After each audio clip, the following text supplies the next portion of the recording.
And it's not just these houses of worship that could be welcoming migrants. That's right. Mayor Adams also suggesting today that the city could pay people to house migrants in private residences. Sharon Crowley has more on the mayor's idea and whether he has the power to actually make it policy. Sharon. What's going on, y'all? Thank you for coming to my channel. My name is Wally, and you are now tuned into PBH TV. Hey, this the King of Melodies beat.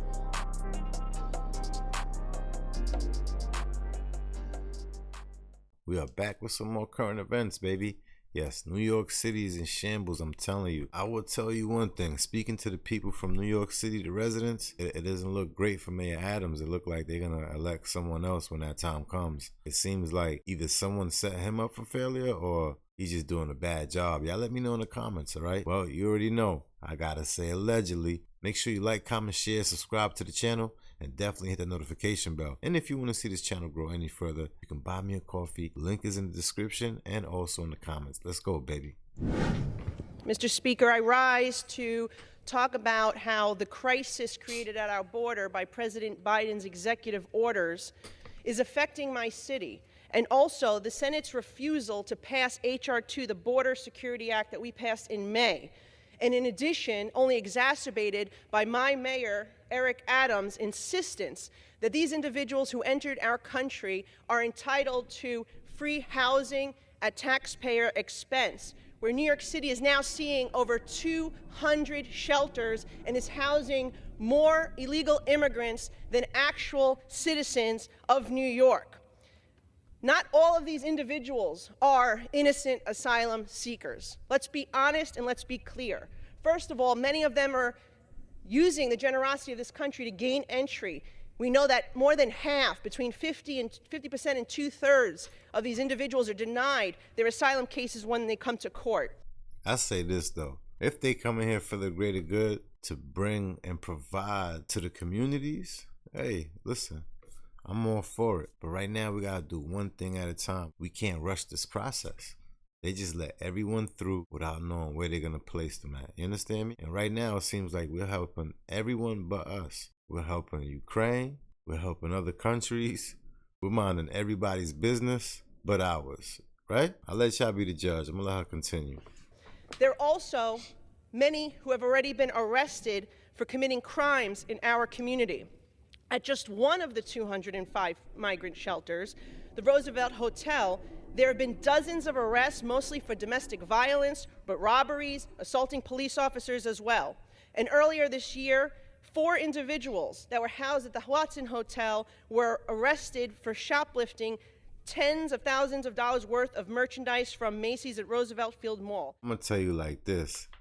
I'm not gonna put the blame on migrants on that right there. We were doing that before all of this happened, all right? So I'm gonna tell you like this. What's going on is times are hard. Not saying that that's a solution, because yes, people can get a job, but guess what? There aren't many jobs. People aren't paying good. So when we say times are hard, times are really hard. So if you're watching this video, I'm gonna tell you like this, financially speaking, make sure you use your money wisely. It's better to be prepared, never scared. You understand? Just this week, an illegal immigrant who was previously released by Customs and Border Protection and the New York State Police was arrested for murder on September 2nd, He was in our country and on our streets despite having a warrant out for his arrest for a previous stabbing. All right, so what I'm getting right here is that she's fear-mongering and scaring the people. Look, this is not how we're gonna attack it. Do we got a problem? Yes. Is it major? Yes. Super. Without the cape. You understand me? So look, for her to sit here and point out the criminal actions of these people, right? Or the alleged criminal actions. Hey, we have our own homegrown problems as well. Worse than that, all you gotta do is look around. You see what's happening in Chicago. You see what's happening in other states, especially in Los Angeles, all right? So it's not only a migrant thing, all right? It's showing you that things are different now. Times are hard for people. You get me? So pay attention. Be careful with these rhetorics, all right? And especially stay on point with the fear, all right? And there were 2 individuals who were accused of sexual assault in Erie County in Western New York. Even the Erie County executive, an elected Democrat, has had enough of what is going on, demanded that Mayor Adams pause putting more of these quote unquote asylum seekers in his community until these security threats are addressed. Now, this Monday we marked 22 years since the 9/11 attacks. Democrats, Republicans say never forget. Yet here we are in a situation with an open border that just in the first 10 months of this fiscal year, 146 people who appeared on the FBI terror watch list were apprehended at our southern border. Combined with last fiscal year, we're talking about 250 individuals.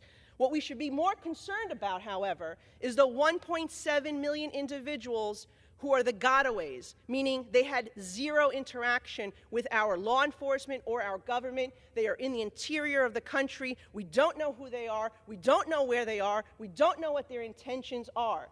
Well, if you don't know any of that, if you ask me, they must be doing well, right? Staying under the radar. They must be doing something right. That's the estimate that CBP is saying. Yes, we've had millions of people cross our border, but guess what? 1.6 million of them, we don't know who they are or what their intentions are.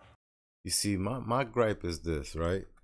I'm not looking at the migrants as criminals because we have our own criminals, right? And they all do crazy things. I mean, come on, man. We can go down a list. Ted Bundy, Jeffrey Dahmer. We got the people doing the massacres, the people doing the school shooting. I mean, you know, we got the inner city. Come on, we could go everywhere with it. You understand what I mean? So with that being said, the main reason why we can't allow people to just come here is the economy. Once the economy goes down, it brings the crime. You understand me? So with that being said, look, you cannot be sitting here and, how can I say, it's impossible that we're over here helping everyone but us and we're going through all these problems. How would my kids look at me if my house is upside down and I'm helping other people, right? They would look at me like, you know what, I'm losing respect for you and hope and doubt. They're going to lose respect, hope, and then they will be in doubt. You understand me? You don't want that. And that's what's happening with us. We're losing respect. We're losing hope, and we're in doubt. Hey. And this should be concerning considering that the FBI has just confirmed that ISIS is smuggling Uzbeki asylum seekers across our southern border. ISIS. And an Iranian national was caught in the interior after Iran has threatened revenge and harsh retaliation against the United States. And they said they were going to conduct terrorism on our soil. Yes, the same Iran that Joe Biden just gave $6 billion to. 107,000 Americans have died from overdoses last year. That's more than two-thirds of those deaths, and two-thirds of those deaths are attributed to mostly fentanyl. The DEA recently made over 3,000 arrests of drug cartel networks operating right here in the United States of America, thanks to Joe Biden's open border. Open border, open for everyone, eh? Free for all. That's what it seems like is going on. The deaths are equivalent to a commercial airline crashing every single day. So I asked my colleagues, on the Senate side, when are you going to pass our H.R. 2, our Border Security Act? If the president is not going to undo his executive orders, we need to take action. The House passed it. Unfortunately, I think every Democrat in this chamber voted against it. But let's see the Senate do its job, pass H.R. 2. If the president's not going to undo the crisis that he created, then we must do it for him. Hey, you understand me? But I'll tell you this right now. One thing we all got in common, it has to do with finances. I don't care what color, creed, shape, size you are, where you come from. But if you start talking about the economy and how it's really affecting everyone in their pockets, I'm telling you, people will wake up. But if you're going to sit here and do the fear porn, I mean, you know where it's going to go. It's going to go in through one ear right out the other, because you people are going to consistently keep spewing something new out and they're going to forget about it. But one thing you don't forget is when times are hard. You understand me? Reality will wake you up with that every morning. All right, so with that being said, if you're going through something, I hope you get out of it. You understand me? Yeah, make sure you like, comment, share, subscribe to this channel, and definitely hit the notification bell.